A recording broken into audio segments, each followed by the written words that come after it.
Ralver stood in the outer hall of the Galactic Council chamber, trying to ignore the tangle of anxious energy swirling around him. Dozens of delegates from numerous star systems milled about, many exchanging tense whispers or flicking their gaze at him with subtle disapproval. Standing there in his ceremonial Arvian robes, a deep purple trimmed in silver patterns that denoted his diplomatic rank, he felt unexpectedly small. He could sense the weight of centuries of protocol pressing down on his spindly shoulders. And yet, he told himself, he had volunteered for this. It was his proposition that had caused all the uproar, an alliance with the newly discovered humans, a species the Council had already labeled reckless and dangerous. He took a deep breath. From the outer hall, a large open arch led into the Council chamber.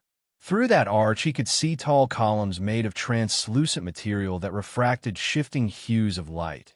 The official emblem of the Council, a spiral galaxy encircled by stylized leaves, floating holographically at the center.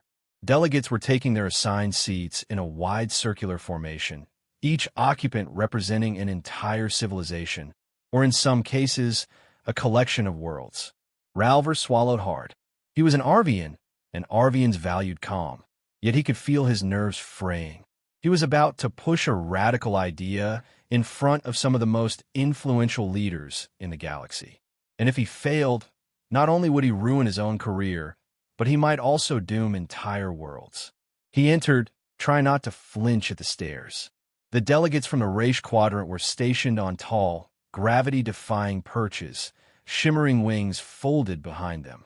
Off to one side, a group of aquatic ambassadors, encased in personal hydration suits, blinked large fluid eyes that never left Ralver's face. There were reptilian forms, mechanical entities, plant-based intellects who communicated through scent, and countless others. Yet they were united now by their mutual skepticism of these new humans, and by extension, the Arvian who championed them. Chancellor Tryl, a towering figure with elongated arms and a cascade of luminescent filaments down her back, presided over the session. Her voice, broadcast by the chamber's acoustics, resonated with natural authority. Diplomat Ralver of the Arvian Confederacy, she announced, the Council has assembled at your request. Present your case. There was no applause, only a stiff silence. Ralver made his way to the central podium. He could see some delegates flicking their attention to their data tablets, perhaps already dismissing him. He cleared his throat. Honorable Council, he began, we all know the existential threat that faces us. The Xeric Horde, an expanding empire with unmatched destructive force, has consumed 2 star systems in the past standard month alone. We have tried every diplomatic channel, every trade offer, but the Xeric only know conquest. They do not negotiate. A murmur of agreement passed through some corners of the chamber. Everyone here was acquainted with the Xerica's brutal efficiency. They were an old menace, unstoppable in their assimilation of resources. Ralver continued, the Arvian Confederacy believes we have found an ally who can assist us in halting this threat. The species known as humans. He paused, letting the words sink in. Some delegates exchanged looks of exasperation. Others rolled their eyes, or their equivalent analogs. Yes, Ralver admitted. We are aware of the Council's concerns. Humans have a violent history. They show a startling capacity to push scientific boundaries without fully comprehending the consequences. Their home planet has endured multiple near-catastrophic wars in the last few centuries. Behind him, he heard a soft snort of disapproval. Probably Ambassador Maraxa from the Luhuran sector, who had once told him that humans were infants with explosives. Ralver pressed on. Despite these concerns, we have reason to believe that humans are precisely what we need in this precarious moment. Their resourcefulness and, frankly, their unpredictability could be an asset against the Xeric. And so the Arvian Confederacy has initiated an alliance with them. Pandemonium erupted. Tryl lifted a bioluminescent filament to call for order, but it took several moments before the delegates quieted down enough for Ralver to hear himself think. He tensed as Chancellor Tryl fixed him with a stare. The council called you here to discuss a hypothetical possibility, diplomat. Are you saying you have already proceeded with a formal arrangement without the council's approval? Ralver resisted the urge to fidget. Yes, Chancellor. We have open dialogue with the humans, and they have agreed to help. In exchange, we promise to share certain aspects of our Starship Drive technology. Accusations flew across the chamber. "You fool!" exclaimed a serpentine delegate whose name Ralver could not recall in that moment. "They will tear open the gates of the galaxy. Then they will devour everything." Another shouted, "This is madness." Tryl raised her filament again. "We will maintain order," she said, her voice echoing. Then, in a calmer tone, "Diplomat Ralver, the Council has always respected the Arvian Confederacy's judgment. But this step seems naive at best, dangerous at worst." Ralver's hearts were beating faster than he'd like, but he held his ground. "With respect, Chancellor, the threat before us is unprecedented. Conventional strategies have failed.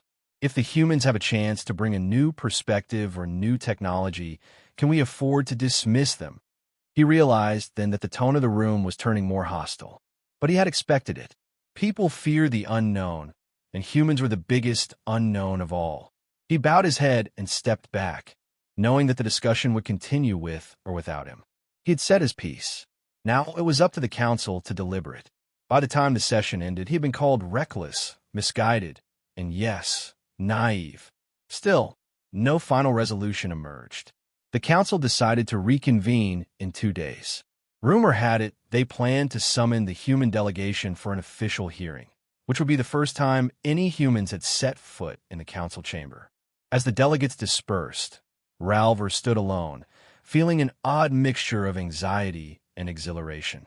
At least they were discussing the possibility. The door was open, albeit barely. He left the chamber and made his way to the Arvian diplomatic quarters, housed in a tall spire of luminous stone that pulsed gently underfoot. The corridors that were narrower, built to Arvian scale. Ralver slipped inside his personal unit, sank onto a bench, and let out a trembling sigh. He needed to gather his composure before he joined the humans for their planned strategy session. Because, whether the council liked it or not, the humans were already in orbit with a small fleet, waiting to demonstrate their readiness to help. He wondered which would happen first. The council consenting to see them, or the humans forcing a demonstration none could ignore. It took him a while to recover. Then he exited his quarters and took a private shuttle to one of the council's external docking arms, where the humans' flagship, the ISS Venture, was moored. As he entered the spacious landing bay, the difference in atmosphere was immediate. Human engineers bustled about, wearing streamlined uniforms, shouting commands that no translator could make entirely polite. Ralver stepped carefully around crates of supplies and shimmering modules whose function he did not recognize. A young human, her hair pulled tight into a utilitarian bun, saluted him and directed him toward a conference room that glowed with bright overhead lights. Inside stood Admiral Catherine Hayes, the leader of the small human delegation. She was tall, broad-shouldered, her posture exuding an air of unwavering confidence. Next to her was Dr. Neville Bartum, the chief scientific liaison.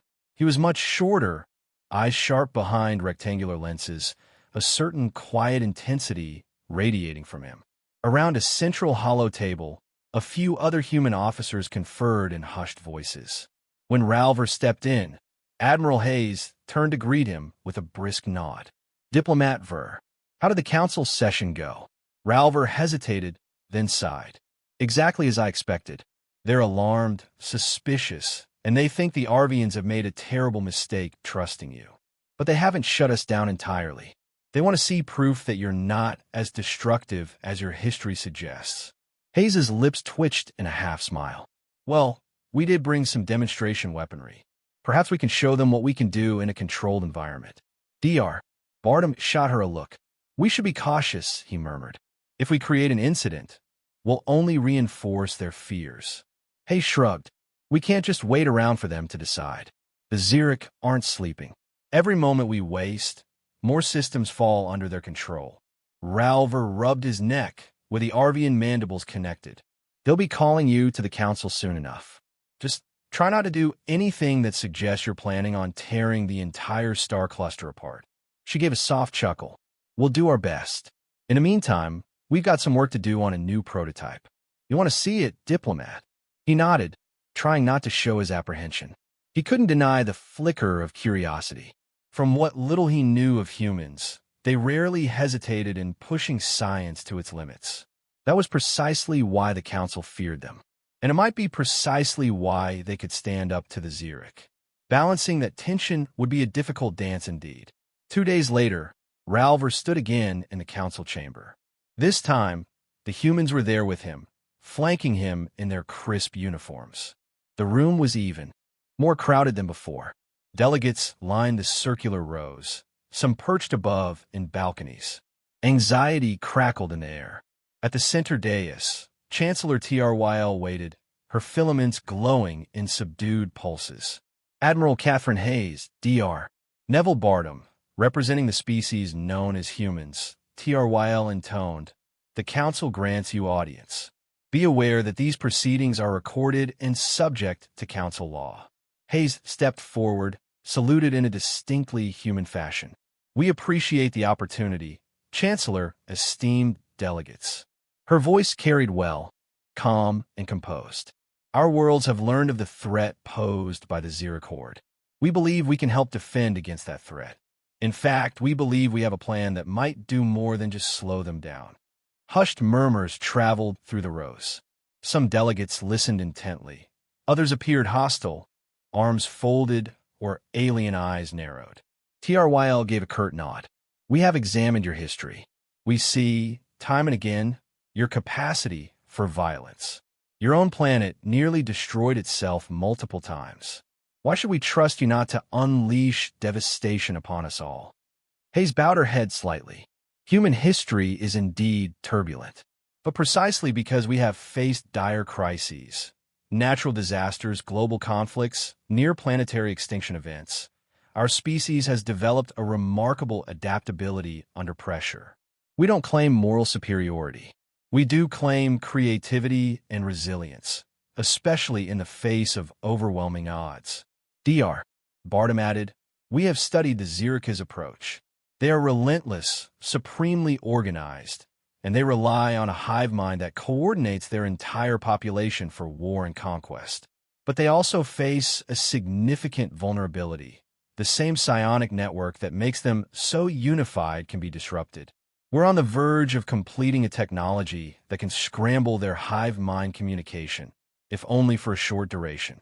At that, a storm of debate broke out among the delegates. Scrambling the hive mind? That was near sacrilege in certain cultures. Others seemed intrigued, leaning forward, bombarding DR. Bartum with questions. TRYL signaled for calm. "You propose to share this technology with the Council?" The Admiral hesitated. "We propose to use it in cooperation with the Council.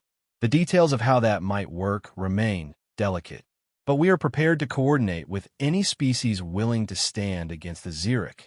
A strident voice from a reptilian delegate cut through the room. "And in return, you want starship drive technology from the Arvians, something no other species has ever freely given you. You would leap centuries ahead in interstellar travel. That hardly seems equitable." Hayes's expression was impassive. "We want the means to mobilize effectively, to meet the Xeric wherever they strike. Yes, we ask the Arvians to share FTL designs, but we are also risking our own lives, our own fleets. This is a mutual defense pact, not a one-sided arrangement." Chancellor TRYL's filaments rippled. Ralver could see she was torn. The Council had always valued caution, but the threat from the Xeric was escalating. Did they have a choice? After a drawn-out debate, TRYL concluded the session with a non-committal statement. The Council would review the humans' proposal, run simulations, consult historical precedent. Meanwhile, the humans were instructed to refrain from provocative demonstrations near sacred regions of Council space. Hayes nodded politely, but Ralver could see she was already thinking 2 steps ahead. Over the following days, tensions only rose. From the frontier, reports arrived of another planetary system falling to the Xeric. That system was known as Trelassa, home to a civilization that had existed for millennia, building peaceful floating cities on a gas giant. Now the entire population was either enslaved or annihilated. Fears spiked across the council as Trelassa had been considered well defended. The humans wasted no time using this tragedy to emphasize their argument. Time was short, and a new approach was needed. Word soon leaked that the humans planned a weapons test. Despite the council's caution, they apparently had a warship in a remote sector setting up what they referred to as a controlled exercise. Ralver discovered it through frantic messages from some lesser ambassadors who were outraged that the humans might violate the council's directive. Panicked, Ralver went to see Admiral Hayes. He found her in the ISS Ventures Command Center, where a large holographic display projected the target zone for the test. The system in question had no inhabited planets, but it did contain an ancient site revered by one of the council species for its cosmic significance. The possibility of accidental damage was real. "Admiral, I implore you," Ralver said, voice taut with worry. "The council has specifically asked you to avoid tests that might cause disruption in that region." Hayes didn't look up from the console. "We are calibrating an energy weapon that, in theory, can simulate a miniature star. If we succeed, we can threaten the Xeric with a demonstration that might slow their advance.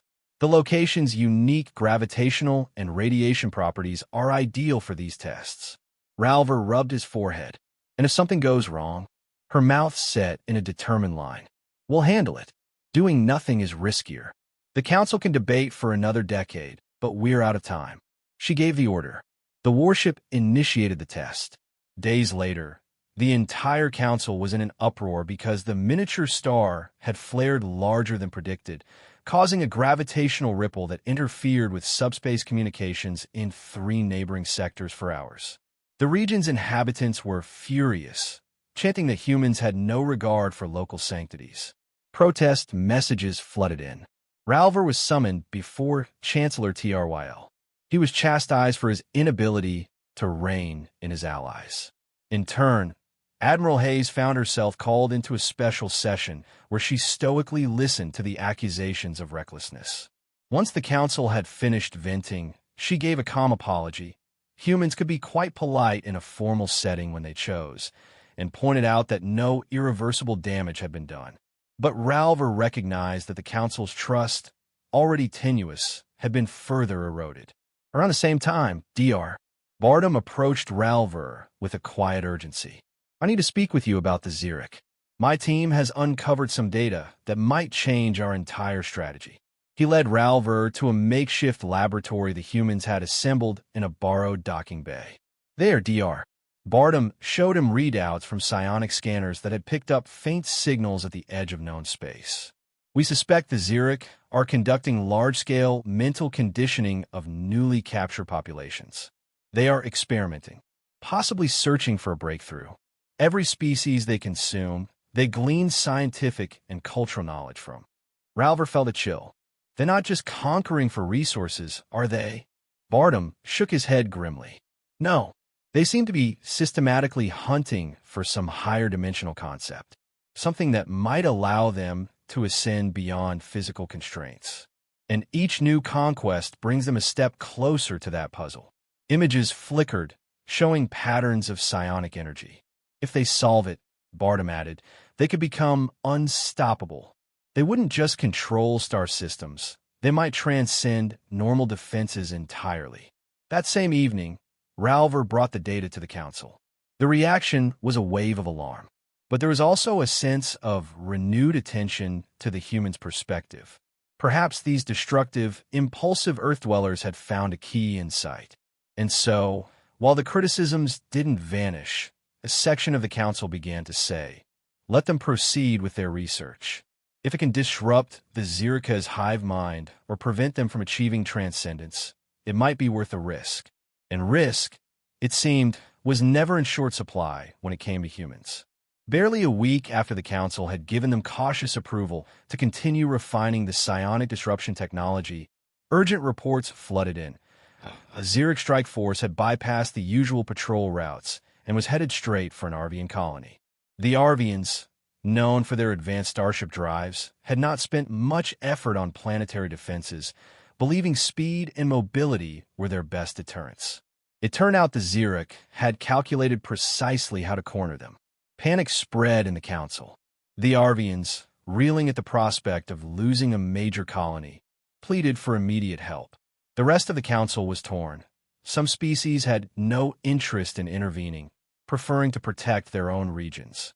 Others, outraged, demanded the humans prove their promise. Admiral Hayes seized the moment. "We'll deploy immediately," she announced. "Send any council forces that want to join us. We'll coordinate a defense. And," she added, glancing around at the doubtful faces, "we'll show you exactly what humans can do when we're under pressure." She organized a coalition fleet, a few council vessels from species willing to take the risk, combined with half a dozen human warships. Ralver accompanied them, feeling an odd mixture of dread and hope. If the humans failed, the colony would be lost. If they succeeded, perhaps the council would finally accept that these newcomers were not simply monsters of destruction. They jumped into the system, the swirling tunnel of FTL surrounding them with kaleidoscopic lights.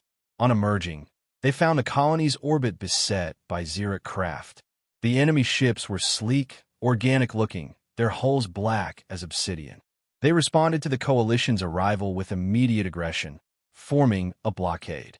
On the bridge of the ISS Venture, Admiral Hayes stood with shoulders squared, scanning the sensor data. "We'll deploy the disruption device," she said. "Our scientists aren't sure how long it will be effective, but hopefully it'll buy us time to break the blockade." She gestured to an officer who tapped at a console. The device, housed in a specialized frigate, powered up. A wave of subpsionic energy spread out, invisible to normal senses, but the effect on the Xeric was immediate. Their formations wavered, ships drifting out of alignment, as though parts of the hive mind were no longer in perfect unity. The coalition attacked. Ralver watched from a console readout in real time.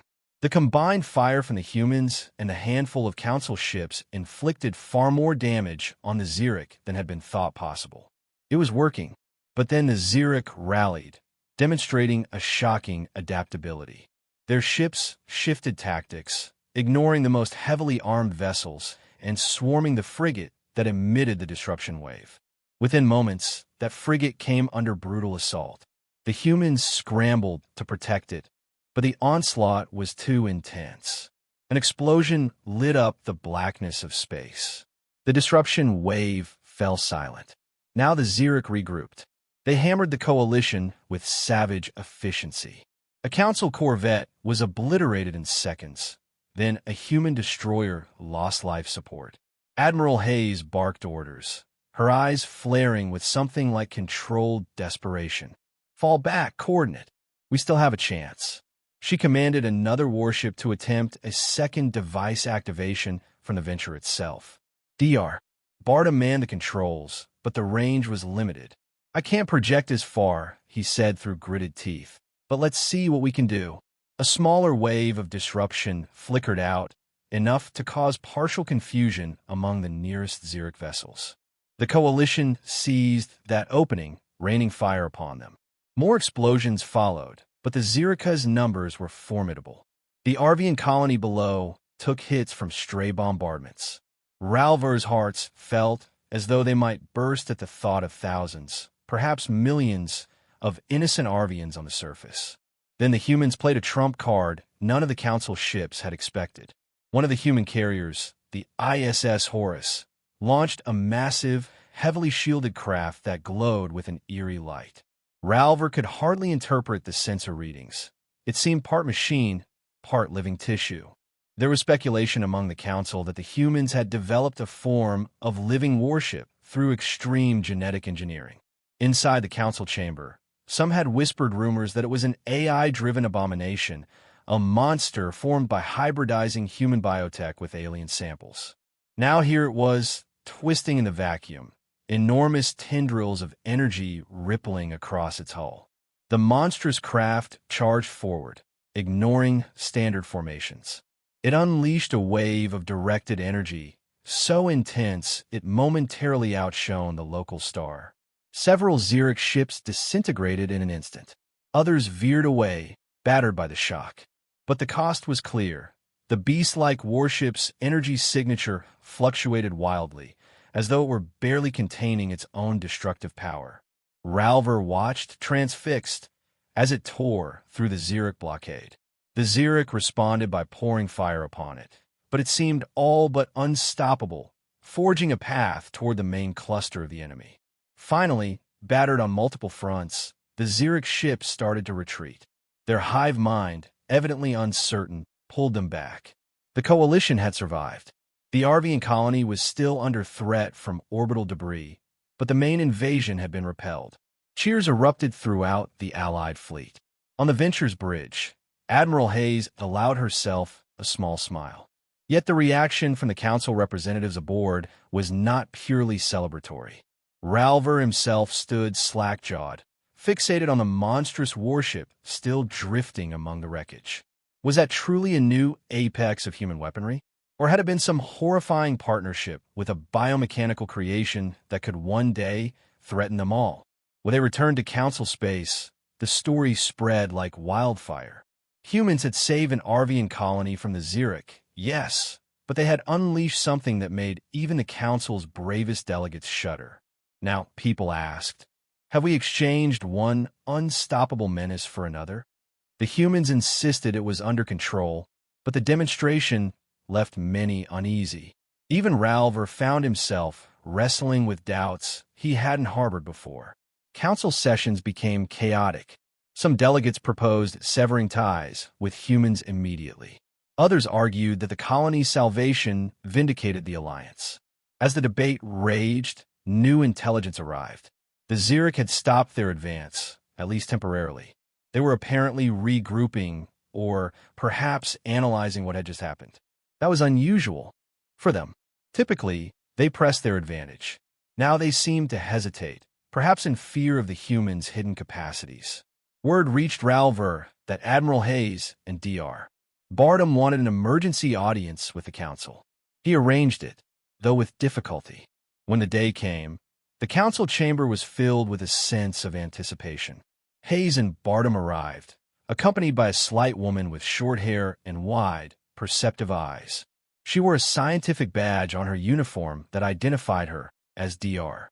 Lena Sorensen, another specialist in xenopsychology. She took the lead in addressing the delegates, speaking softly but with certainty. We have new evidence, she said, that the Xeric are at a tipping point. Our partial successes in disrupting their hive mind have introduced fragmentation in their collective consciousness. We've detected signals indicating that not all units of the Xeric hive mind agree on their next step. This is unprecedented.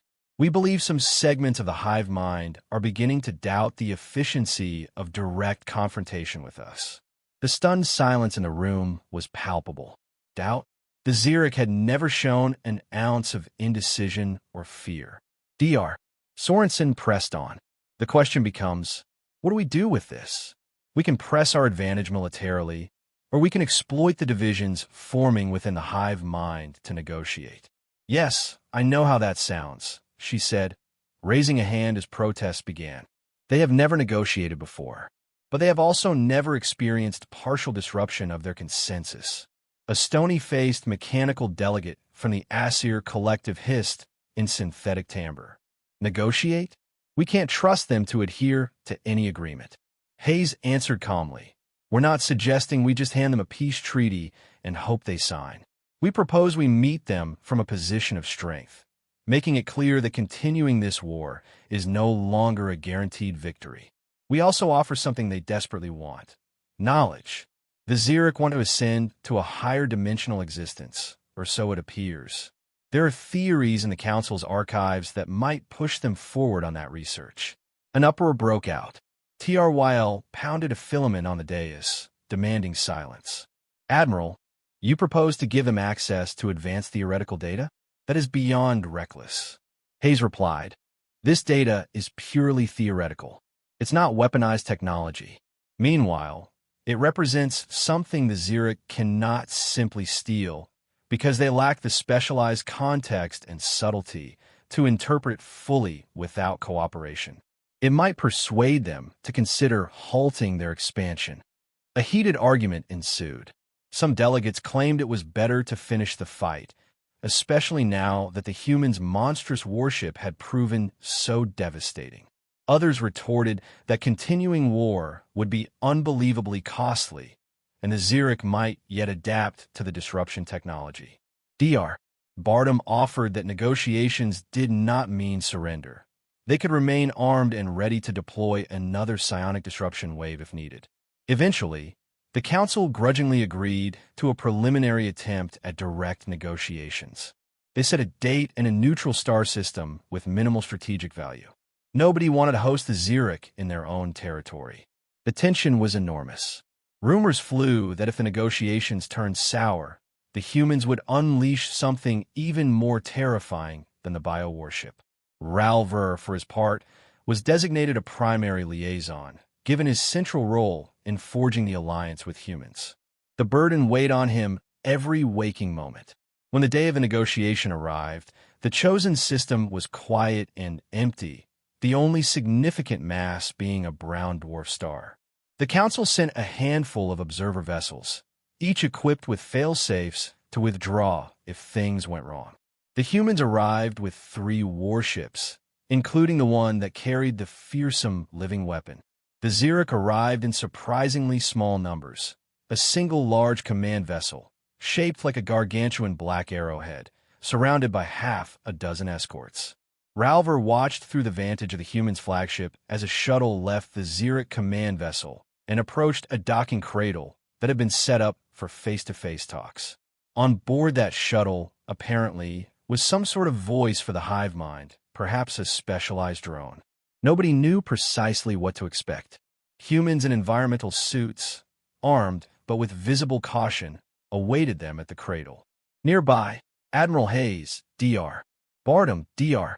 Sorensen, Ralver, and a few Council observers stood behind a transparent bulkhead. If the Xeric decided to attack, there were containment fields, but Ralver doubted they'd hold back the entire hive mind. A hatch cycled open.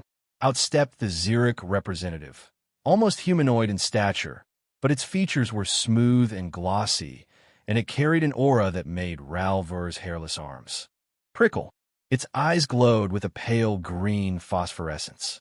When it spoke, the voice was a chorus, layered as if countless speakers overlapped in perfect unison. "We come. What?" Dr. Sorensen stepped forward, her voice trembling just a bit. "Because we believe your hive mind is reconsidering its path. Because we know your expansions are driven not merely by appetite for resources, but by your pursuit of knowledge. And we have knowledge you might find valuable." There was a pause as the Xeric figure cocked its head. "Explain knowledge." Sorensen swallowed. "Theoretical frameworks from the Council archives that discuss transdimensional possibilities. You seek to evolve. These theories could help. In exchange, we ask that you cease expansion and respect a demilitarized boundary." A low hum emanated from the Xeric being. Ralver felt a push in his mind, as if something was trying to read his thoughts. He saw Dr. Bartum's eyes widen, indicating he felt it too. They had discussed earlier that the human psionic disruption device was on standby. Perhaps that was the only reason the Xeric were not fully dominating everyone's minds. The representative eventually spoke again. "We sense your fear, also your desire. You do not wish to be consumed. You cling to existence. You offer knowledge for a boundary. If we consume you, we gain knowledge regardless." Admiral Hayes's gaze hardened. "But the cost would be higher than any you've faced before. We have the means to fragment your hive mind permanently. Surely you have noticed the partial disruptions already. If we continue, your entire collective might break." The Xerica's luminous eyes flickered. "Another home. We have felt fragmentation. It is agony." That last word seemed to reverberate, tinged with emotional weight no one expected from Xeric. "We do not desire that outcome." A moment of stunned silence. Dr. Sorensen pressed her advantage. "We do not desire to break you, either. But we will if forced. Better that you accept our proposal and spare all our peoples from endless war. If the data we provide helps you accelerate your research, your evolution, then you have more to gain from cooperation than from conflict. The Xeric drone took a halting step forward. You propose we cease consumption. This goes against the consensus. We are adaptation. We are expansion. Yet fragmentation, painful. It paused, seeming to wrestle with multiple imperatives. Ralver exhaled shakily, marveling that these words were even occurring. This was the first known instance of the Xeric hive mind hesitating in the face of diplomacy. After what felt like an eternity, the being spoke in short, clipped phrases. We must consult. Return tomorrow. We will bring an answer. And with that, it pivoted and glided back into the shuttle. The entire environment felt surreal as the hatch sealed. Ralver realized he was shaking. Admiral Hayes let out a breath she'd apparently been holding. The council observers, some of them still behind a glass partition, stared in wide-eyed disbelief. They did as the Xeric asked. Everyone retreated to their ships. For a day, a tense standoff ensued in that lonely star system, with the two forces keeping a respectful distance. Ralver hardly slept. Admiral Hayes convened multiple war councils, planning for either outcome. Dr. Sorensen refined her approach to negotiation, while Dr. Bartum had teams on standby to intensify psionic disruption if things turned hostile. When the Xeric shuttle returned, there were two drones. One spoke in the same layered voice. Consensus divides. Many minds. Some wish to continue conquest. Others fear your disruption. We will accept your trade. Provide the transdimensional knowledge. We will withdraw to these boundaries. A holographic map flickered from its hand, delineating a demilitarized zone. We will not cross. We require time to adapt. Relief swept through the humans and Ralver, but also suspicion. Had the Xeric truly decided to keep their word, or was this a ploy? Nonetheless, an accord was struck. The Hive demanded a small segment of the theoretical data at once to prove good faith. The humans and council observers insisted on including failsafes that would limit how quickly the Xeric could decipher it. Terms were hashed out in a strange, halting process, with the Xeric showing impatience whenever the negotiations became too technical. For them, everything was about efficiency. Their tolerance for back-and-forth discussion was low. Eventually, both sides parted ways with a formal, if precarious, agreement. News of it spread rapidly, appending every assumption the galaxy had held about the Xeric. Some called it a miraculous triumph of diplomacy. Others muttered darkly that it was only a matter of time before the Xeric turned on them again. Ralver took cautious solace in the fact that, for the moment, the unstoppable tide had paused. He returned with Admiral Hayes, Dr. Bartum, and Dr. Sorensen to a standing ovation in the council chamber. Even Chancellor Tryl extended her filaments in the Arvian gesture of respect, acknowledging that the humans had not only saved a colony, but also accomplished something unthinkable, negotiating with the galaxy's greatest predator. The tension in the room was still tangible. Nobody fully trusted them, especially after glimpsing that monstrous living weapon, but there was also a new spark of admiration. Maybe these humans weren't purely destructive after all. Maybe they were something else, something that could find solutions no one else dared to attempt. As the delegates' applause died down, Tryl spoke to Hayes, her tone measured. You have forged an agreement that may buy us time. But be assured, Admiral, if the Xeric resume hostilities, we will look to you for a swift and decisive response. Hayes inclined her head. We understand, Chancellor. In the days that followed, Ralver found himself inundated with tasks, drafting formal treaties, establishing oversight committees, working with Dr. Bartum to specify which portions of the council archives would be shared with the Xeric. It was delicate work, balancing the promise of valuable knowledge with the imperative not to give away secrets that could accelerate the Xerica's evolution to a dangerous new level. Meetings stretched on for hours, with council delegates bickering over disclaimers and subclauses. It was exhausting, yet it carried a sense of hope that few in the galaxy had felt in decades. Meanwhile, humanity's monstrous warship remained an elephant in the room. Some delegates demanded that it be decommissioned or at least kept far from Council worlds. Admiral Hayes, for her part, refused to discuss its exact nature, citing it as classified. She assured the Council it would be used only against the Xeric if they violated the new treaty. However, the knowledge that humans had such a weapon left an unsettling taste in everyone's mind. The Council had discovered that the humans might indeed be monsters in their own right, or at least that they were willing to become so if pushed. But in a universe where the Xeric existed, perhaps that was precisely the monster they needed on their side. 1 week after the treaty took effect, Ralver found himself alone in a quiet lounge in the Arvian Spire, gazing out through a transparent wall at the star-speckled void. He sipped a mild Arvian tea, trying to gather his thoughts. The door hissed open, and Admiral Hayes entered, footsteps echoing on the polished floor. She approached without speaking, stopping to stand next to him and look out at the stars. After a long silence, she said, "We did something remarkable. But do you think it'll last?" Ralver let out a soft sigh. "I honestly don't know. The Xeric aren't known for compromise, but we showed them that the cost of war has changed. Maybe that's enough." Hayes nodded. "Your council called you naive for trusting us. Maybe we are all naive to believe we can truly broker peace with a hive mind built for conquest. But I'd rather try than commit to a war that could burn the galaxy."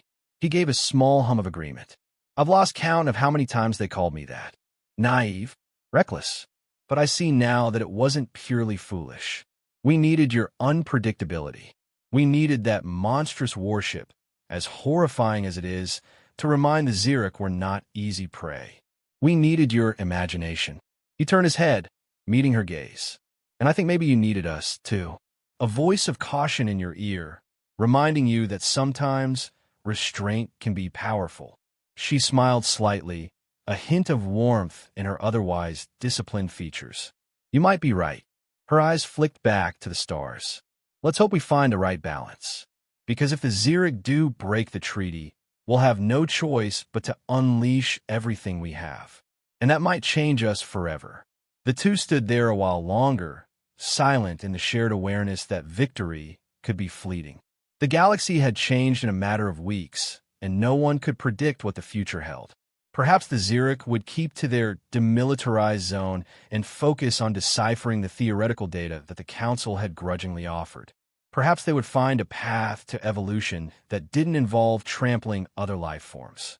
Or perhaps they would return with a fury more terrible than before, forcing the humans, and the entire Council, to confront truths about themselves they would rather keep buried. Ralver thought about the monstrous warship, about the hush that fell whenever it was mentioned, the glimpses of twisted organic metallic plating. Part of him was terrified, and part of him was grimly grateful that it existed. Because in a galaxy rife with horrors, sometimes the only way to stand against one monster was to be prepared to unleash another. Days turned into weeks. Reports trickled in that the Xeric had pulled back from multiple contested zones, evidently complying with the agreement.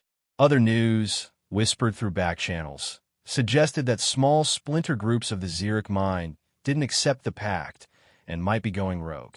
Tensions simmered. The Council's unity, fragile from the start, threatened to fracture every time another rumor spread that humans were testing new weapons or that the Xeric were secretly amassing fleets. Yet, ironically, the existence of a formal treaty between humans and Xeric gave many species hope that a larger war was avoidable. And in that hope, they found an uneasy peace.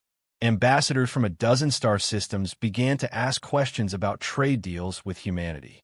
Curiosity stirred about Earth's unique environmental restoration projects, the same projects that had earlier been labeled foolish tampering with nature. Individuals from distant civilizations expressed an unexpected fascination with human art, music, and literature, remnants of a culture that had survived near self-extinction. The galaxy's perspective on humanity began to shift, albeit slowly and not without resistance. One final meeting took place in the Council chamber, closed door, featuring only the highest-ranking delegates: Chancellor TRYL, Admiral Hayes, DR, Bardem, a few others, and Ralver, representing the Arvian Confederacy. TRYL announced, with carefully controlled intonation, that the Council recognized the official status of the Human Alliance, granting them a seat with provisional privileges. They were, in effect, partial members of the Council. Many delegates disliked the idea, but they acknowledged that humans had earned their place by driving the Xeric to negotiation. The Chancellor gazed around the table with her luminous filaments flickering. "We have called you naive," she said softly, "and perhaps you were in forging this alliance. But we cannot ignore the results. The Arvian colony was saved. The Xeric have halted. We have a path, narrow and precarious as it may be, toward lasting peace, or at least a respite from total war.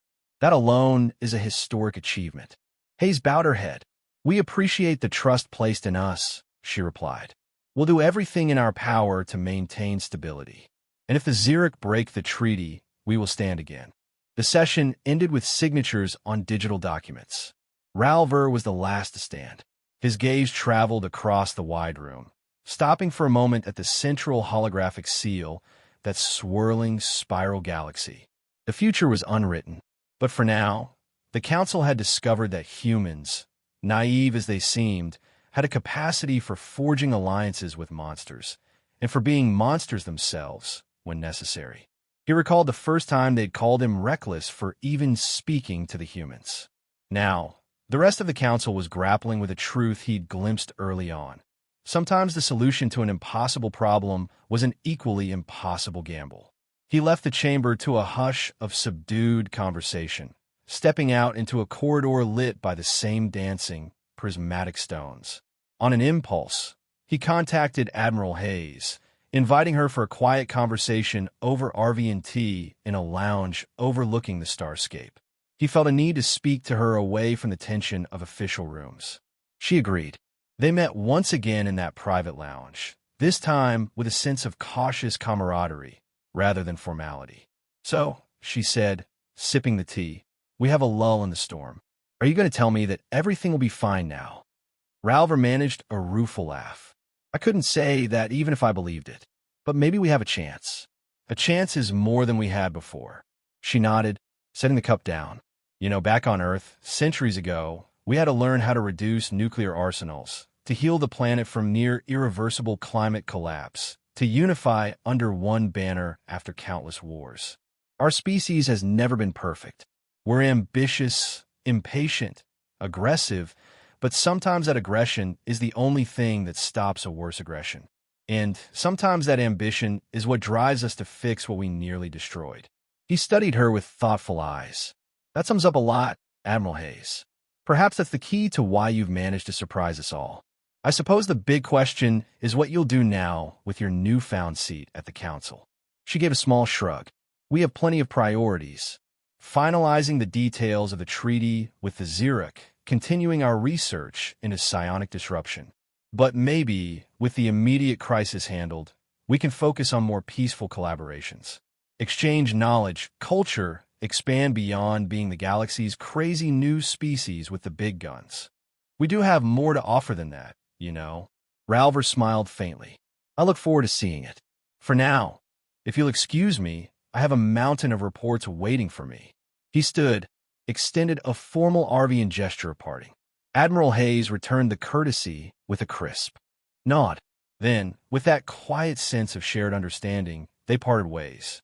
Long after she was gone, Ralver remained at the lounge window, gazing out into the starry expanse. He couldn't shake the mental image of the monstrous human warship carving through Xeric lines, nor could he ignore the memory of the Xeric envoy's multi-toned voice trembling with the threat of fragmentation. Two monstrous forces, each powerful in ways the other barely understood, now locked in a fragile truce facilitated by the reckless gamble of an Arvian diplomat who had once been labeled naive by his peers. Perhaps that label was not so inaccurate. He had believed in a possibility that others had dismissed. And in the end, that belief had changed the course of galactic history, for good or ill. Pressing his palm against the transparent barrier, he closed his eyes, letting the hush of space calm his nerves. Tomorrow, the Council would resume its endless debates, and the galaxies would remain on edge, waiting to see if the grand bargain held. If it did, maybe there was a chance to reshape the future, forging alliances that transcended old fears.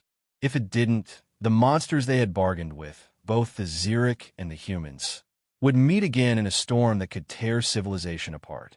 Either way, Ralver knew something irreversible had begun. The Council had called them naive. Now the galaxy was witnessing how dangerous such naivety could become when backed by unwavering will and boundless imagination. He opened his eyes, gazing at a distant cluster of stars. There, beyond the swirl of cosmic dust, lurked the unknown. Humanity had stepped into the larger galactic stage with a gamble that no one else had dared. They had forced the Xeric to consider words like pain and fragmentation, and forced the Council to reevaluate what it meant to be monstrous or heroic. It was a precarious equilibrium. Only time would tell whether it was the dawn of a new era or the brief calm before an even greater storm. But at least the Council could no longer say it had never been warned. They had called the Arvians, and by extension, the humans, naive. Now, they had discovered the monsters both sides were willing to bargain with. The future belonged to those who could harness that monstrous potential without succumbing to it. And for now, that would have to be enough.